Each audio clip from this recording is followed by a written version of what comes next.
moment, à Paris, il y a eu plusieurs opérations. La Bastille pour Gaza.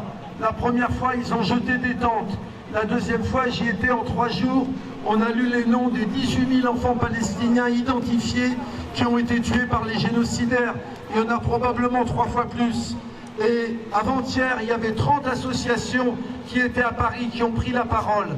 Sur la flottille, en ce moment, il y a des élus, il y a des artistes, il y a des personnalités, il y a des journalistes. Donc c'est en train de monter. Il faut absolument qu'on n'arrête pas parce qu'à Gaza, c'est terrible. Les nouvelles qu'on entend de Gaza, c'est terrible. Ils ordonnent à la population de Gaza-Ville de partir. Elle n'a nulle part où aller. 60% de la population refuse de partir. Ils sont au milieu des ruines, ils sont bombardés les uns à la suite des autres. On a un génocide en direct. C'est notre devoir de l'arrêter. Je veux dire quand même un mot sur la traîtrise de notre gouvernement. Ils prétendent reconnaître la Palestine. Qu'est-ce qu'ils reconnaissent? Un territoire? Il n'y a pas de territoire. Un État? Il n'y a pas d'État. Ils disent c'est nous qui allons choisir le gouvernement, ce ne sont pas les Palestiniens. Donc ça c'est tout sauf un État, c'est tout sauf une reconnaissance. Et la reconnaissance aujourd'hui, elle passe avant tout par des sanctions. Immédiatement, cet État voyou doit être sanctionné. On ne lâche rien.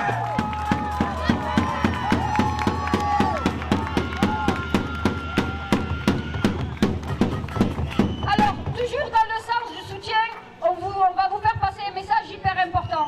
C'est-à-dire que les flottilles risquent d'être arrêtées, d'être attaquées incessamment sous peu, dans les 2-3 jours à venir.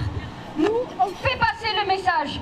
En cas d'attaque de la flottille, si ça se passe dans la nuit, on donne rendez-vous à toutes et tous à 18h30 devant la préfecture, à la demande des familles. Les familles nous appellent à relayer cet appel. Si jamais il y a une attaque de la flottille, on le répète, rendez-vous, peu importe à quel moment ça arrive, rendez-vous à 18h30 à la préfecture, tous et toutes ensemble autour de la famille, des familles.